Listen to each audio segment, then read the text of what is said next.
ఆమ్ ఆద్మీ పార్టీకి big shock తగిలింది. ఆప్ పార్టీకి రాజ్యసభ సభ్యులు రాఘవ్ చద్దా రాజీనామా చేశారు. తనతో పాటు సందీప్ పాఠక్, అశోక్ మిట్టల్ బీజేపీలో చేరుతున్నట్లు ప్రకటించారు. తాను ఇంతకాలం రాంగ్ పార్టీలో ఉన్నారని చెప్పారు రాఘవ్ చద్దా. తన సిద్ధాంతాలతో రాజీ పడలేక పార్టీని వీడుతున్నట్లు తెలిపారు. ఈ సందర్భంగా ప్రధాని మోదీ పాలనపై ప్రశంసలు కురిపించారు చద్దా. తన రక్తం చెమట ధారపోసి ఆప్ పార్టీని అభివృద్ధి చేశానని చెప్పారు రాఘవ్ చద్దా. గత 15 ఏళ్లుగా ఆమ్ ఆద్మీ పార్టీని డెవలప్మెంట్ చేసినట్టు తెలిపారు. ప్రస్తుతం పార్టీ సూత్రాలు, నైతిక విలువల నుంచి పార్టీ పూర్తిగా పక్కకు తప్పుకుందని ఆరోపించారు. ఆప్ దేశం కోసం గానీ, జాతీయ ప్రయోజనాల కోసం గానీ పనిచేయటం లేదన్నారు. ఇక కేవలం వ్యక్తిగత లాభం కోసమే పనిచేస్తోందన్నారు చద్దా. ఆమ్ ఆద్మీ పార్టీకి బిగ్ షాక్ తగిలింది. ఆప్ పార్టీకి రాజ్యసభ సభ్యులు రాఘవ్ చద్దా రాజీనామా చేశారు. తనతో పాటు సందీప్ పాఠక్, అశోక్ మిట్టల్ బీజేపీలో చేరుతున్నట్లు ప్రకటించారు. తాను ఇంతకాలం రాంగ్ పార్టీలో ఉన్నానని చెప్పారు రాఘవ్ చద్దా. తన సిద్ధాంతాలతో రాజీ పడలేక పార్టీని వీడుతున్నట్లు తెలిపారు. ఈ సందర్భంగా ప్రధాని మోదీ పాలనపై ప్రశంసలు కురిపించారు చద్దా. తన రక్తం చెమట ధారపోసి ఆప్ పార్టీని అభివృద్ధి చేశానని చెప్పారు రాఘవ్ చద్దా. గత 15 ఏళ్లుగా ఆమ్ ఆద్మీ పార్టీని డెవలప్మెంట్ చేసినట్టు తెలిపారు. ప్రస్తుతం పార్టీ సూత్రాలు, నైతిక విలువల నుంచి పార్టీ పూర్తిగా పక్కకు తప్పుకుందని ఆరోపించారు. ఆప్ దేశం కోసం కానీ, జాతీయ ప్రయోజనాల కోసం కానీ పనిచేయటం లేదన్నారు. కేవలం వ్యక్తిగత లాభం కోసమే పనిచేస్తోందని అన్నారు చద్దా. ఆమ్ ఆద్మీ పార్టీకి బిగ్ షాక్ తగిలింది. ఆప్ పార్టీకి రాజ్యసభ సభ్యులు రాఘవ్ చద్దా రాజీనామా చేశారు. తనతో పాటు సందీప్ పాఠక్, అశోక్ మిట్టల్ బీజేపీలో చేరుతున్నట్లు ప్రకటించారు. తాను ఇంతకాలం రాంగ్ పార్టీలో ఉన్నానని చెప్పారు రాఘవ్ చద్దా. తన సిద్ధాంతాలతో రాజీ పడలేక పార్టీని వీడుతున్నట్లు తెలిపారు. ఈ సందర్భంగా ప్రధాని మోదీ పాలనపై ప్రశంసలు కురిపించారు చద్దా. తన రక్తం చెమట ధారపోసి ఆప్ పార్టీని అభివృద్ధి చేశానని చెప్పారు రాఘవ్ చద్దా. గత 15 ఏళ్లుగా ఆమ్ ఆద్మీ పార్టీని డెవలప్మెంట్ చేసినట్టు తెలిపారు. ప్రస్తుతం పార్టీ సూత్రాలు, నైతిక విలువల నుంచి పార్టీ పూర్తిగా పక్కకు తప్పుకుందని ఆరోపించారు. ఆప్ దేశం కోసం కానీ, జాతీయ ప్రయోజనాల కోసం కానీ పనిచేయటం లేదన్నారు. కేవలం వ్యక్తిగత లాభం కోసమే పనిచేస్తోందని అన్నారు చద్దా. ఆమ్ ఆద్మీ పార్టీకి బిగ్ షాక్ తగిలింది. ఆప్ పార్టీకి రాజ్యసభ సభ్యులు రాఘవ్ చద్దా రాజీనామా చేశారు. తనతో పాటు సందీప్ పాఠక్, అశోక్ మిట్టల్ బీజేపీలో చేరుతున్నట్లు ప్రకటించారు. తాను ఇంతకాలం రాంగ్ పార్టీలో ఉన్నానని చెప్పారు రాఘవ్ చద్దా. తన సిద్ధాంతాలతో రాజీ పడలేక పార్టీని వీడుతున్నట్లు తెలిపారు. ఈ సందర్భంగా ప్రధాని మోదీ పాలనపై ప్రశంసలు కురిపించారు చద్దా. తన రక్తం చెమట ధారపోసి ఆప్ పార్టీని అభివృద్ధి చేశానని చెప్పారు రాఘవ్ చద్దా.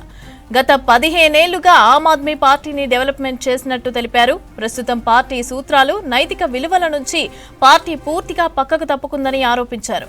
ఆప్ దేశం కోసం కానీ, జాతీయ ప్రయోజనాల కోసం కానీ పనిచేయటం లేదన్నారు. కేవలం వ్యక్తిగత లాభం కోసమే పనిచేస్తోందని అన్నారు చద్దా. ఆమ్ ఆద్మీ పార్టీకి బిగ్ షాక్ తగిలింది. ఆప్ పార్టీకి రాజ్యసభ సభ్యులు రాఘవ్ చద్దా రాజీనామా చేశారు. తనతో పాటు సందీప్ పాఠక్, అశోక్ మిట్టల్ బీజేపీలో చేరుతున్నట్లు ప్రకటించారు. తాను ఇంతకాలం రాంగ్ పార్టీలో ఉన్నానని చెప్పారు రాఘవ్ చద్దా. తన సిద్ధాంతాలతో రాజీ పడలేక పార్టీని వీడుతున్నట్లు తెలిపారు. ఈ సందర్భంగా ప్రధాని మోదీ పాలనపై ప్రశంసలు కురిపించారు చద్దా. తన రక్తం చెమట ధారపోసి ఆప్ పార్టీని అభివృద్ధి చేశానని చెప్పారు రాఘవ్ చద్దా. గత 15 ఏళ్లుగా ఆమ్ ఆద్మీ పార్టీని డెవలప్మెంట్ చేసినట్టు తెలిపారు. ప్రస్తుతం పార్టీ సూత్రాలు, నైతిక విలువల నుంచి పార్టీ పూర్తిగా పక్కకు తప్పుకుందని ఆరోపించారు. ఆప్ దేశం కోసం కానీ, జాతీయ ప్రయోజనాల కోసం కానీ పనిచేయటం లేదన్నారు. కేవలం వ్యక్తిగత లాభం కోసమే పనిచేస్తోందని అన్నారు చద్దా.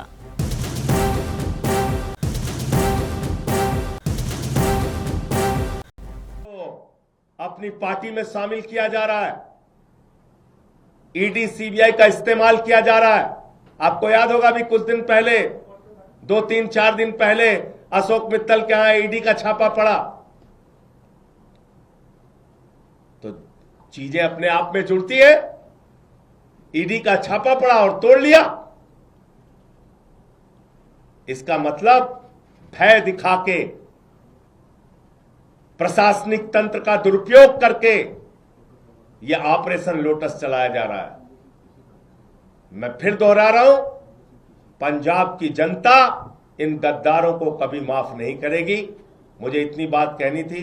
आपके जो प्रश्न आप पूछ सकते हैं। जिन लोगों ने पंजाब के किसानों के खिलाफ 3 काला कानून पास किया, उस पार्टी में शामिल होके आप लड़ाई लड़ने का काम करोगे, ईमानदारी और सच्चाई की बात करोगे। जिस पार्टी के अंदर किसानों की हत्या करने वाला गृह राज्य मंत्री का बेटा हो, जिस पार्टी के अंदर हत्या, लूट, बलात्कार करने वाले, अपराध करने वाले, किसानों की पीठ में छुरा मारने वाले, पंजाब के लोगों के पीठ में छुरा मारने वाले लोग हैं, उनके साथ जाकर आप बहुत बड़ा परिवर्तन और क्रांति करना चाहते हैं। इन बातों पर कोई यकीन करेगा?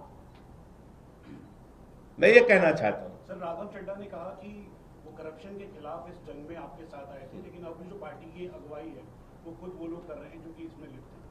लाखों लाख करोड़ रुपए जिस पार्टी ने भ्रष्टाचार किया, इलेक्टोरल बॉन्ड से लेके लाखों लाख करोड़ रुपए का भ्रष्टाचार भारतीय जनता पार्टी ने किया। आजादी के बाद से दुनिया की सबसे भ्रष्ट पार्टी का नाम है भारतीय जनता पार्टी। उस पार्टी में कोई शामिल हो रहा है और ईमानदारी की बात कर रहा है, इस पर कोई यकीन करेगा? जिस पार्टी ने पूरे देश में एक ऑर्गेनाइज्ड करप्शन, एक संगठित भ्रष्टाचार किया, उस पार्टी के साथ शामिल होके आप कह रहे हैं आप भ्रष्टाचार खिलाफ हैं। कौन मानेगा आपकी बात?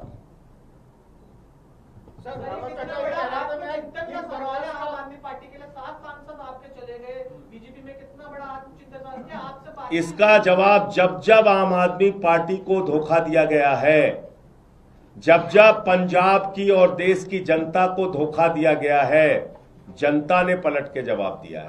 तो इसलिए मैं कह रहा हूं कि इसका जवाब पंजाब के लोग देंगे, पंजाब की जनता देगी। इस गद्दारी, इस धोखेबाजी का जवाब पंजाब के लोग देंगे। आम आदमी पार्टी अपने निजी फायदे के लिए लड़ती है सभी जगह पर, उनके पास कोई विजन नहीं रहा है, इस वजह से। और वो तपस्या करने गए हैं। सर, वो कहता है मैं गिर के वर्कर्स के लिए काम करता था। बताइए आप। लोग ने आम आदमी पार्टी ज्वाइन किए थे। अरे भैया, अरविंद केजरीवाल इनकम टैक्स के कमिश्नर थे। यहां सब बड़े बड़े कैरियर वाले लोग आए हैं और सब कुछ छोड़ के त्याग करके आए हैं, इसलिए इन बातों का कोई मतलब नहीं है। ऑपरेशन लोटस है, अमित शाह के नेतृत्व में है, मोदी के नेतृत्व में है, भारतीय जनता पार्टी के नेतृत्व में है, और पंजाब के साथ गद्दारी करने के लिए है। यह ऑपरेशन लोटस पंजाब के लोगों को धोखा देने और उनके कामों को रोकने के लिए। सवाल ये है, आप बार बार एक बात कह रहे हैं कि ऑपरेशन लोटस है, अमित शाह है, नरेंद्र मोदी का दबाव है, ईडी का दबाव है, तो राघव चड्ढा या तथा अन्य 7 लोग ये दबाव में गए हैं या व्यक्तिगत रूप से भी अरविंद केजरीवाल? मित्तल जी के यहाँ छापा कब पड़ा था भैया? आप ही लोगों ने तो खबर चलाई थी, बताइए कब पड़ा था? तो राघव चड्ढा भी दबाव? अरे भैया, आप मेरे सवाल का आप जवाब नहीं, कब पड़ा था छापा? 3 दिन पहले। और अभी कहां है? भारतीय जनता पार्टी में। तो ये सवाल तो बीजेपी वालों से पूछिए ना, पूछिए। कल तक जिस पे ईडी का छापा मार रहे थे, आज वो बीजेपी में है। तो इसका मतलब ये ऑपरेशन लोटस है। हरभजन सिंह के यहाँ पे तो कोई छापा नहीं पड़ा, राघव चड्ढा के यहाँ पे तो कोई छापा नहीं पड़ा। कुछ को दिखाया जाता है, कुछ को डराया जाता है। तो डर से गए। एक के गर्दन पे छुरी लगाई, बाकी को कहा तेरे पे लगा देंगे छुरी। यही होता है ऑपरेशन लोटस। और क्या होता है? आपके यहाँ से क्या गलती होगी? राज्यसभा में आपने पूरी क्रीम दी, आम आदमी को जो आपका मेन कार्यकर्ता गरीब बिठाने से लेके पोस्टर वाला था, उनको क्यों नहीं राज्यसभा में भेजा? बिजली फ्री दे रहे हैं, ये गलती हो गई हमसे। नहीं, मैं ये कह रहा हूँ। पानी फ्री दे रहे हैं, ये गलती हो गई। शिक्षा फ्री दे रहे हैं, ये गलती हो गई क्या? मोहल्ला क्लिनिक बना रहे हैं, ये गलती हो गई क्या? माताओं बहनों को हर महीने రాజకీయాల్లో ఏదైనా సాధ్యమేనని మరోసారి నిరూపితమైంది. ఆమ్ ఆద్మీ పార్టీకి అత్యంత సన్నిహితులు, ఆ పార్టీ వ్యూహకర్తలుగా పేరున్న 3 రాజ్యసభ సభ్యులు ఒకేసారి బీజేపీ గూటికి చేరారు. ఆప్ యువనేత రాఘవ్ చద్దా, పార్టీ కీలక నేతలు సందీప్ పాఠక్, అశోక్ మిట్టల్ కమలం కండువా కప్పుకోవడం దేశవ్యాప్తంగా చర్చనీయాంశంగా మారింది. రాజకీయాల్లో శాశ్వత మిత్రులు, శాశ్వత శత్రువులు ఉండరన్న నానుడిని ఈ చేరిక నిజం చేస్తుంది. ఒకప్పుడు బీజేపీని కడిగి పారేసిన రాఘవ్ చద్దా ఇప్పుడు అదే పార్టీ సిద్ధాంతాలకు జై కొట్టారు.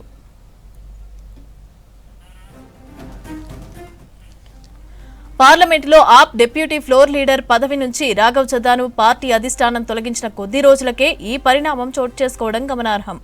గతంలో మోదీ సర్కార్ విధానాలను ఎండకట్టిన రాఘవ్ ఇప్పుడు అదే పార్టీలో చేరటం రాజకీయ వర్గాలను ఆశ్చర్యానికి గురిచేసింది.